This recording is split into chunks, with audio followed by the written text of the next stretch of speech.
Ciência, na série Penso Logo Existo, com apoio da Jornada de Políticas Públicas, o programa de pós-graduação em Políticas Públicas, uma série de entrevistas veiculadas também pela agência Tambor. Continuamos a série, agora conversando com o professor da Universidade Federal do Rio de Janeiro, Mauri Aze, foi um dos palestrantes da Jornada de Políticas Públicas e está aqui contribuindo conosco sobre diversos temas. Especialmente, professor, agradecer a sua disponibilidade de estar conosco. Eu que agradeço. Começando pela Rosa, o que é a barbárie? O que caracteriza, como ela se expressa hoje nesses nossos tempos? Então, a barbárie hoje é a plena realização da civilização capitalista. Toda definição de barbárie é feita como contraposição a uma civilização, né? Mas hoje o que a gente vê é exatamente a radicalização da sociedade burguesa. São as consequências, muitas vezes incômodas para os defensores dessa ordem, daquela sociabilidade que transformou o ser humano em mercadoria, que transforma toda a natureza numa fonte de matérias para o seu processo de valorização, né? E que transformou as nações em organizações a serviço do grande capital. Quer dizer, isso produziu um desenvolvimento que, na visão idílica dos seus defensores, geraria um mundo tranquilo, igual, né? Um mundo superando as desigualdades. E o que a gente vê é a confirmação de uma tese que Marx falava lá atrás, que quanto mais o capitalismo se desenvolve, mais ele reproduz as desigualdades, abre um fosso na sociedade e produz miséria, iniquidade, violência, guerras, né? Portanto, eu estou convencido que o que nós chamamos de barbárie hoje é a sociedade civilizada capitalista plenamente realizada. Qual é a conexão que a gente pode fazer entre esse estado de barbárie atual com o conservadorismo ou o neoconservadorismo que emerge tão forte hoje? Então, a sociedade capitalista surgiu lá atrás como portadora da modernidade, da razão, se autodenominava a portadora do esclarecimento, do iluminismo, né? E durante muito tempo ela foi um vetor de civilização, ela foi um vetor da ciência, da razão. Mas no momento da sua crise, isso se reverte, né? A burguesia só pode se manter no poder negando a razão, negando a ciência, negando os próprios patamares da modernidade na qual ela se apoiou. É aquilo que o Marx chamava de decadência ideológica, né? Ela produz ciência para no final produzir ideologia, né? Ela produz razão para no final se expressar no irracionalismo. A gente tem uma emergência hoje de um tipo de conservadorismo próprio da época da crise do capital. Um conservadorismo que é fundamentalmente a afirmação de uma irracionalidade levada ao extremo, né? O mais problemático disso é que a base desse conservadorismo sempre esteve aqui. No caso da sociedade brasileira, uma sociedade de via colonial, escravocrata, patriarcal, que tem nas suas relações pessoais um tipo de capitalismo que se apoiou e reforçou esses aspectos. É natural que isso se expresse agora na consciência da nossa época, nessa forma tão irracional de conservadorismo que a gente está vivendo. Esse conservadorismo, professor Mauri Aze, tem uma estreita relação com o que alguns pensadores, a sua elaboração, tenta caracterizar o que seria essa experiência fascista, neofascista, protofascista que estamos vivendo no Brasil e outras partes do mundo. Que mecanismos é possível construir de diferenças e semelhanças? Isso é feito porque se vê uma certa similitude, porque existe um pano de fundo comum, né? Quer dizer, o fascismo é a expressão do capitalismo em crise. O fascismo é uma forma política do capitalismo altamente desenvolvido quando entra em crise, né? Que reverte, inclusive, as expectativas daqueles que achavam que a forma política do capitalismo plenamente desenvolvido era a plena democracia, né? Ele surpreende falando isso. O Brasil, de certa forma, é a representação desse dilema, né? Depois de longo processo de amadurecimento democrático, o Brasil afunda num processo autoritário de características muito preocupantes, como é o caso do governo Bolsonaro. É difícil a gente dizer se isso é ou não é fascista, porque pode parecer uma tentativa de tentar compreender a natureza desse fenômeno em referência àquilo que a gente conhece, Daí a necessidade de chamar de neofascista ou proto-fascista. Ele tem traços comuns com a experiência fascista, mas tem características muito próprias, muito novas, né? Ele não surgiu de dentro do Estado, ele surgiu como um processo que apoderou-se de segmentos da massa, mas não pela forma de um partido fascista, como foi na Alemanha, como foi na Itália, né? Ele é um processo que ainda não se constituiu num Estado fascista, ainda que estamos vivendo um processo que aponta perigosamente para essa tendência. Então nós temos que ficar atento a elementos do fascismo que estão presentes nesse fenômeno, mas eu ainda não caracterizaria como fascista. Nós estamos conversando com o professor Mauro Iazzi aqui no Tudo em Ciência, na série Penso Logo Resisto, apoiada tanto pelo Programa de Políticas Públicas, a Jornada Internacional, quanto pela Agência Tambor. Professor, e o governo Bolsonaro, nas suas três vertentes que lhe dão sustentação, como o senhor analisa e como que eles expressam hoje uma burguesia, uma classe dominante que também parece não estar muito coesa? Parece que ele ocupa o espaço vazio de um projeto que não conseguiu se viabilizar e teve que aceitá-lo, o Bolsonaro. Como o senhor vê isso? Você tem razão, porque assim, eu estou convencido que o Bolsonaro não era a primeira opção da burguesia, né? A burguesia tinha outras opções, desde antes da queda de Dilma até o processo eleitoral de 2018. Mas diante da consolidação do governo Bolsonaro, a burguesia optou, né? Ela tem responsabilidade nisso, ela aceitou essa possibilidade e ela, em vão, tentou controlar essa alternativa com mais precisão. O que a gente vê no governo Bolsonaro é o resultado disso, né? Tem três componentes, três vertentes no governo, né? Uma do próprio Bolsonaro, né? Uma que representa aí os interesses claros do mercado, com Guedes, com interesse financeiro, os grandes bancos, etc. E os militares.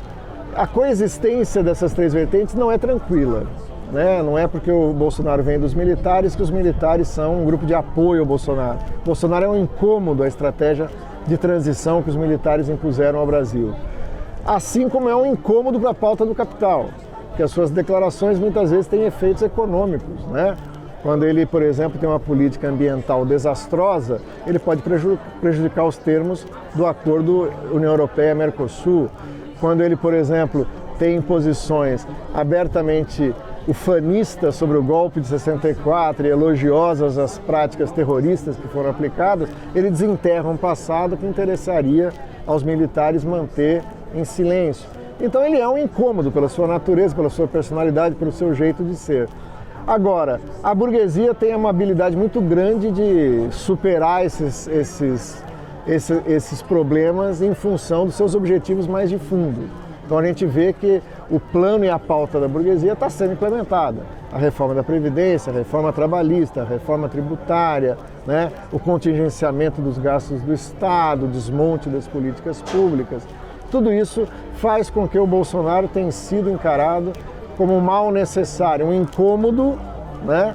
Para a parte da burguesia que se crê ilustrada, ter que aguentar um prefeito imbecil na presidência, um atrapalhado no sentido de implementar políticas criando áreas de tensão onde não existiriam, mas ao mesmo tempo alguém que, enquanto delira na sua ação mais assim, espetaculosa, ele acaba garantindo as condições para que a burguesia implemente o que é, no seu juízo, essencial. Do outro lado, para concluirmos, e a outra classe? Qual é a alternativa? A alternativa? A alternativa à barbárie, já que a barbárie, ao meu ver, é uma expressão da civilização burguesa capitalista, continua sendo a alternativa socialista. A alternativa socialista exige que forças sociais a encarnem como alternativa real. Uma das características da acumulação da esquerda no último período foi relativizar a alternativa socialista em nome de uma pretensa democratização radical da sociedade capitalista, né? Trocar a meta socialista por uma sociedade capitalista com direitos ou com formas de sobrevivência menos duras à classe trabalhadora. A própria crise do capital se encarregou de mostrar os limites dessa alternativa, o que reapresenta a necessidade de uma alternativa radical, como diz o Mesaros, de uma alternativa radical de massas, né? da classe trabalhadora, dos segmentos explorados e que precisam de uma nova forma de sociabilidade, não porque aderem a um projeto político, porque têm simpatias às ideias de esquerda, mas porque essa forma entrou em colapso. Né? E ao entrar em colapso, ela exige que uma força social seja capaz de apresentar uma alternativa. Eu estou convencido que a alternativa é a nossa bandeira socialista, a necessidade de socializar os meios de produção, de utilizar todos os recursos que existem num país para o trabalho coletivo da sua população que possa usufruir dos benefícios coletivos que daí derivam. Né? Essa é a forma socialista. Ela nunca é igual, ela nunca é repetida, ela nunca parte de modelo, mas ela é sempre atualizada pela própria inevitabilidade que o capitalismo cria ao ameaçar a existência humana. Ela é um grito de resistência da humanidade e mais do que nunca ela é necessário hoje ser ouvido para que a gente possa ter futuro. Tudo é ciência, penso logo resisto, a série da Agência Tambor, junto com a Jornada de Políticas Públicas, com o professor Mauriase, aqui no Solar Maria Firmina dos Reis, do Movimento Sem Terra, e que a gente encerra aqui. Seguiremos pensando e resistindo, é isso? Muito bem.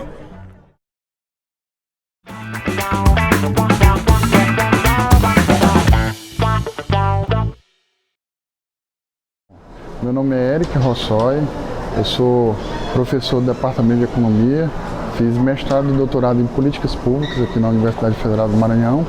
E o artigo que eu trouxe para a jornada foi falando sobre o trabalho e o desenvolvimento sustentável, gênesis para entender o Programa de Desenvolvimento de Fornecedores do Estado do Maranhão. Pois é, o PDF é uma política pública voltada a integrar as cadeias produtivas, ou seja, pegar os grandes players de mercado e fazer com que eles possam comprar as compras de manutenção e de ampliação, não só do mercado de fora, mas poder internalizar essas compras ou comprar dos fornecedores locais. Pois é, o Maranhão ele adotou na década de 60 e 70 a atração de grandes empresas, né, que basicamente servem para exportação de commodities como a mineral e a agrícola, né, no caso soja, né, voltadas para a exportação. Só que esse modelo é um modelo que deixa o Maranhão muito vulnerável por conta da oscilação dos preços dos mercados internacionais e também da demanda, da própria demanda, né, dos outros países.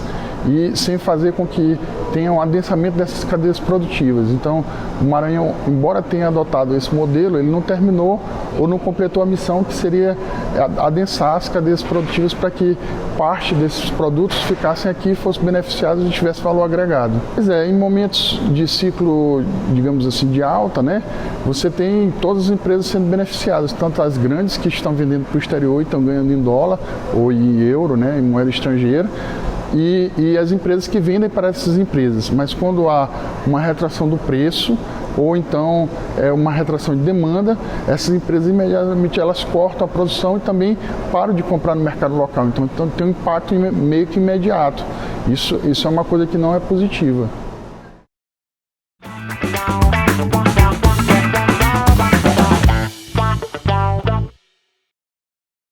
E no Tudo é Ciência, na série Penso Logo Resisto, com o apoio do Programa de Políticas Públicas na sua 9ª Jornada Internacional de Políticas Públicas e a Agência Tambor, conversamos com a professora Maria do Socorro Araújo, que lança o livro Políticas Públicas, Temas e Questões Afins. Professor Socorro, obrigado pela disponibilidade de estar conosco. Então, do que trata o livro Políticas Públicas, Temas e Questões Afins? Eu que agradeço o convite. O livro Políticas Públicas, Temas e Questões Afins trata-se de uma coletânea, né? Um conjunto de textos cujos autores são professores e alunos do programa de pós-graduação em Políticas Públicas.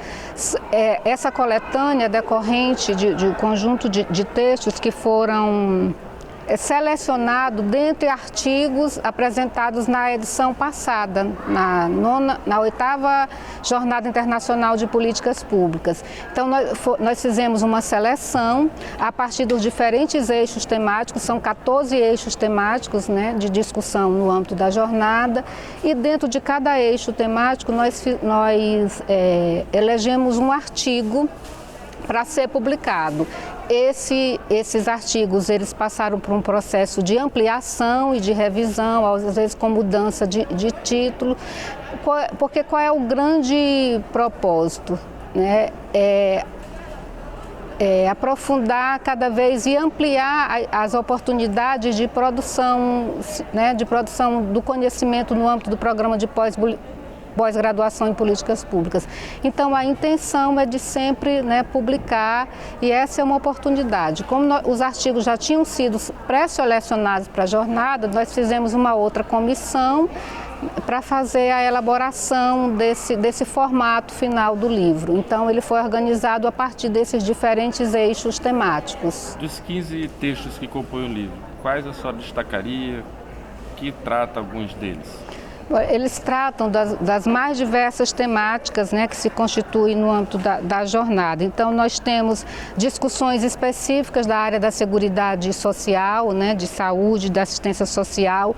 Temos a discussão de educação no campo, temos a questão da prática da ideologia, né, mística do MST, a questão do campesinato, questão agrária no Brasil, a luta pelo reconhecimento étnico, direito à terra, a questão do lazer, aposentadoria e trabalho, né, na velhice. Temos a questão de trabalhadores no SUAS, no Maranhão. Então, são artigos com os mais variados temas, né, procurando justamente abranger essa complexidade de temas e questões que perpassam o campo das políticas públicas no Brasil e no Maranhão. Conversamos com a professora Maria do Socorro Araújo, que lança o livro Políticas Públicas, Temas e Questões Afins pela EDUFMA, editora da UFMA. Professora, onde é possível adquirir o livro? Na Secretaria do Programa de Pós-Graduação em Políticas Públicas, na UFMA, e ele está disponível também no formato de e-book. Acessando, né, a página do Programa de Pós-Graduação, é possível acessar o formato e-book. Eu gostaria de destacar também que o livro foi organizado por mim e pela professora Maria Eunice Ferreira Damasceno Pereira. Ok, professora, obrigado pela disponibilidade. Eu que agradeço.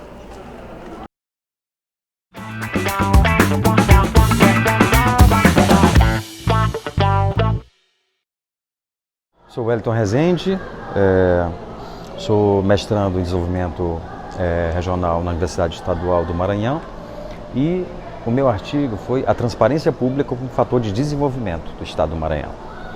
Bom, o meu artigo ele trabalha uma vertente que é pouco vista, que é a questão da administração pública como desenvolvedor de políticas públicas no sentido de desenvolver educação, saúde, geração de emprego e renda. Normalmente se percebe desenvolvimento apenas na questão do agronegócio, na questão dos grandes empreendimentos, e pouco se observa a questão da administração pública.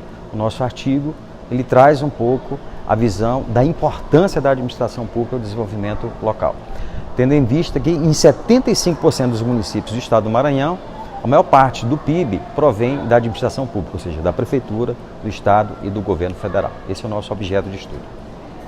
O maior desafio ainda é a mudança de cultura. Nós temos a transparência pública no município do estado do Maranhão muito dependente do ato do prefeito. O prefeito, ele assegura ou não o direito no município, então é um ato muito volitivo do prefeito. Ainda não temos aquela cultura da transparência pública. Eu acho que esse é o maior desafio nosso para que a política da transparência pública possa ser implementada no estado do Maranhão.